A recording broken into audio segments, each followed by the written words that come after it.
Yes, guys, this is Dr. Lou. I want to pick up where I left in part one on the seminal text on religious studies, religious scholarship. I was talking about, in part one, I began talking about the genealogies of religion, discipline and reasons of power in Christianity and Islam by Talal Assad. So I was talking about this book. Then we transitioned to part two. So this is a comparative study where of Christianity and Islam. So for Assad argues that religion should be understood first as a historical category, category emerged in the Western world. So, in other words, when we look at different religious traditions in the West, these religions have a historical beginning. Okay? At least conceptually, we should we should construe religion in terms of their historical beginning or from a historical approach. And then he says religion begins as a historical category in the West. Then religious scholars ascribe a universal value to religion, okay, or a universal concept in religion. So theoretically, right, he's talking about method. This is a book. This is a great book on the method, right? So this is how we should approach religion. At least those two religions, according to Assad. Then he argues furthermore that religion as a concept has undergone a radical practice. What when did that happen? Well, at the Christian Reformation in Europe. So the Reformation is going to change how we construe religion as a whole, both as a historical and its historical value and universal value. Okay? So then he's going to argue that religion is a construction of European modernity. And that construction uh, uh, comes with some particular forms of history making. Okay? So, here's the text. Should get a major text that was produced by the great Jonathan Z. Smith, who was a fine, brilliant religious scholar. It's called Imagining Religion. Imagining Religion from Babylon, to Johnstown. From Babylon to Johnstown. This book was published in 1982. Okay. He does some comparative studies here, beginning with early Judaism. That's, from Babylon, right?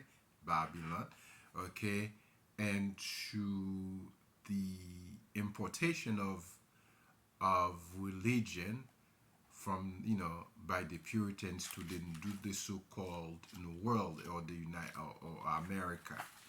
This is a seminal text and rich in method, seminal text on the subject matter. Now, if you're talking about how to approach or study religion theoretically, well, this is the classic, The Seven Theories of Religion by Daniel L. Pals. Okay? So he looks at theories that have been developed by seminal figures of religion. E.B. Towler. That's it. Oh, I forgot to mention that work. Towler's work, classic work. James Frazer, just read Sigmund Freud, Emil Durkheim, Karl Marx, Iliad, Evans, Pritchard. That's another text. I have those books in Clifford. Now, my problem, again, this is a major work, okay? A major work on theories of religion, right? For example, with Towler and Fraser, he looks at the issue of animism and magic, right? Animism and magic. Sigmund Freud, the relationship between religion and personality. With Emil Durkheim, society as sacred, right? With Karl Marx, religion as alienation. And with Mircea Eliade, the reality of the sacred. And with Evans Pritchard, society's construct of the heart. Then, of course, with Clifford, we just saw talk about religion as a cultural system. Now, I think the problem, not that I have a problem with the book. This is a classic text. I think Paul's does not include any theorist, any people of color, like with the exception of I mean like Du Bois in the study of African religions or African religious traditions. Like he lives out the great religious scholar W.E.B. Du Bois. You know, the source of. I mean, Du Bois has written prolifically, not just about the practices of black religion, but the theory, the theoretical method, to study black religion. I think that's an over. He has overlooked Du Bois. That's my only critique, which is not the end of the world. Well, Wilfred Cantwell Smith wrote The Amazing The Meaning and End of Religion. The Meaning and End of Religion. Okay? Wilfred Cantwell Smith. So this book was published in 1991. Let me give you some, just go over the chapters with you. In fact, I should tell you, this book it's a classic on religious studies, I should say first. The foreword of this book was written by John Hick. John Hick is known as a major player on religious pluralism. So anything that has to do with religious pluralism, really, you should begin with the work of John Hick. Now, he begins this book by exploring how religion functions in the West, in Western cultures. Then he looks at other cultures, right? How other cultures, or the religious phenomenon in other culture. He looks at Islam, for example, Christianity. Then he asks this question, the provocative question: Is the concept adequate? Is the concept adequate? Okay? The meaning and end of religion. Now, another powerful text is called Savage Systems. Savage System, Colonialism and Comparative Religion in Southern Africa. So, this great South African scholar, for many years, taught at the University of Cape Town. as a professor of comparative religion and the director of the Institute for Comparative Religion. He has also, he has written other works on religious violence. If you watch my series on the relationship between religion and violence, I mentioned his classic text on the subject matter. So he looks at, the manifestation of religion in Southern Africa in the time of colonialism. Again, it's a comparative study. Savage system. Now you can see this is how the European called African religion. Now, again, students of religious study will know about this classic, right? Eliot, The Sacred and the Profane. Um, I don't even have to add anything about this book. This is really one of the major seminal texts, right? It's a classic on religious studies where the author examines the phenomenon of myth, um, symbol, and ritual. Okay, very good. All right, so we are going to explore, study other texts. Wow, here it is. People might say, I exaggerate, or, perhaps I speak with a passion. Okay, for anything I do, right? I speak with a passion. Um, yeah, and anything. Robert Bella produces, I would say, one of the uh, groundbreaking studies on the field of religious studies in 2011, Religion and Human Evolution. Religion and Human Evolution. This is such really, wow. Some people call him the greatest, he was the greatest living sociology of religion. A book almost 800 pages. When this book came out, I devoured the entire book in 1 week. Wow. Because the reception of this book and religious studies scholarship was praiseworthy, simply praiseworthy. Robert Bella, Religion and Human Evolution. Okay. I have a few more texts to bring your attention to. I want you to bear with me. I'm going to look at this text here. There are two texts. I'm going to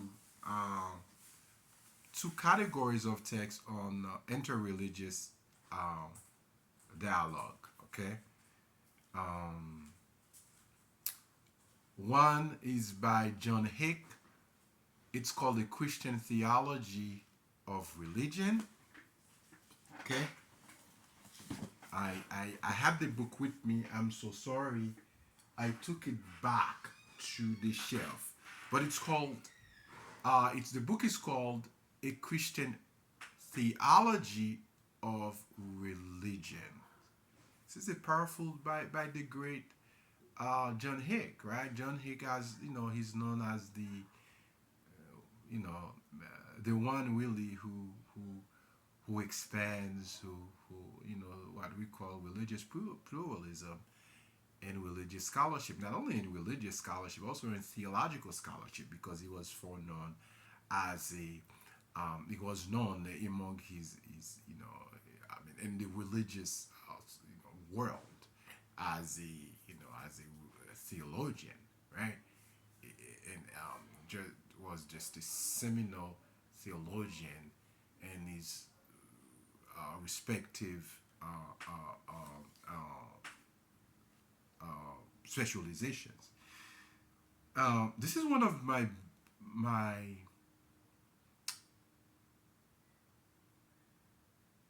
favorite text, looking for a word sometime. I cannot find the right word. It's a book on interreligious dialogue by Catherine Cornell. It looks at there are different. Again, it's an edited volume, so the book has many contributors.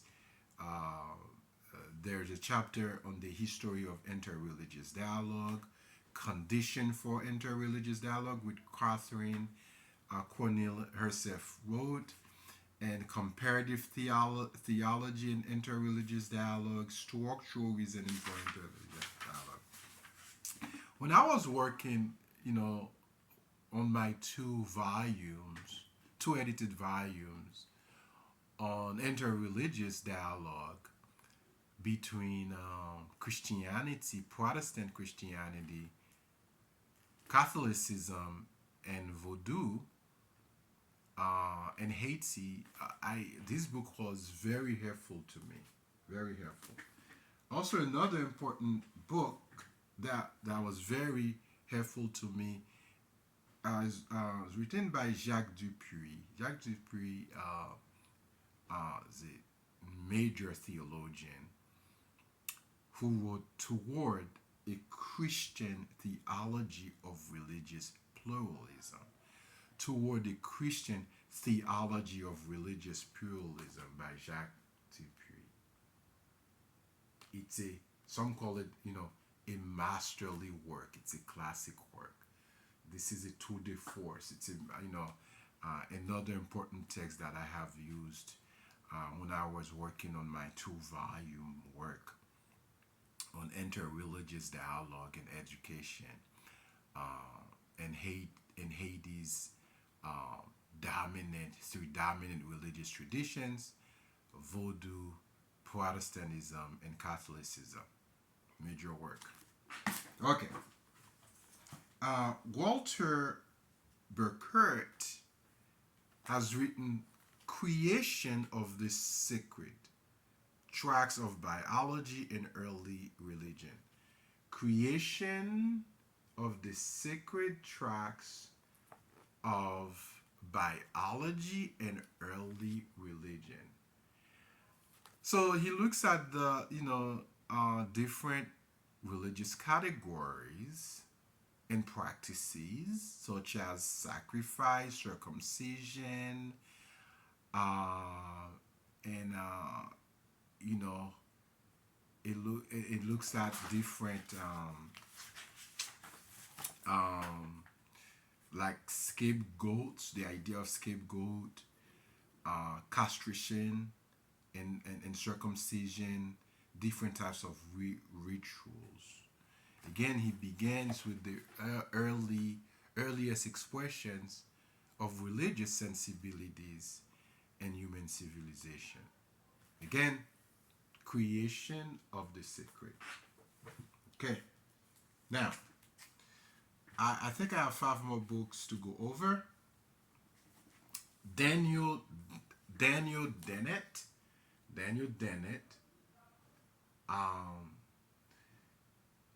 ambitious work, Breaking the Spell. Religion as a natural phenomenon instead of religion as a spiritual phenomenon. Remember Du Bois in The Souls of Black Folk tries to reinterpret the black church as a social phenomenon. Okay? This was a radical departure the way we understood the study of religion and the study of the African American religious expressions within this. Okay? The black church as a social phenomenon, not just a spiritual phenomenon. So Dennett argues that that's how we should understand that. So it's a controversial thing. You see, breaking this spell. What's this spell? Well, it's religion in itself. You see, religion in itself. He asks many important questions that I should bring to your attention. Is religion a product of blind evolutionary instinct or rational choice? or could it be both? Could religion be, a product of blind, that's the keyword, blind evolutionary instinct, human instinct, or is it rational choice? Is it a choice that people make rationally? The second question, is it truly the best way to live a moral life? So that is being religious. Is it the best way to live a moral life? Or can we live a moral life without religion? Of course, Dennett would say yes.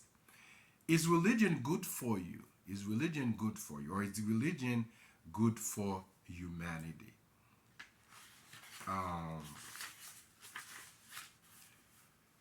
So he brings religion in conversation with science, right? Chapter 2 is very important when he talks about the evolution of religion, the roots of religion, the birth, within us, birth of religion, the raw materials of religion, how nature deals with the problem of other minds. This is a groundbreaking text. He looks at religion from a scientific perspective. God is not one. Okay? Stephen Prothero. Again, the 8 rival religions that run the world and why their differences matter. God is not one. The subtitle, the 8 rival religions that run the world and why their differences matter. Let me tell you the religions that he examines here. He calls them the 8 rivals. Well, why? Why? Well, it's just because different religions hold different belief system, whether they're ideological belief system or theological belief system or cultural belief system. And all religions are not the same. They're not the same. Although all religions do share some common elements, but they're not the same ideologically, culturally, and theologically. Even the ethical system might crisscross ethically, but there are tremendous differences when you evaluate closely their ethical system or you compare different ethical systems. So the 8 rivals are Islam, which calls for the way of submission, Christianity, which calls for the way of or proclaims the way of salvation, Confucianism, which calls for the way of propriety, Hinduism, the way of devotion, Buddhism, the way of awakening, Yoruba religion, the way of connection, Judaism, the way of exile and return, and Taoism, the way of flourishing, and atheism, the way of reason. So he interprets atheism, right? Atheism not so much as a religion, but he includes a chapter there, the way of reason. Some people see atheism as a religion because atheism is a worldview, religion is a worldview, just like atheism. When I first purchased this book, I was thrilled that Stephen includes an African religion. Usually in the study of religion, right, in the West, Africa is left out, African religion is left out.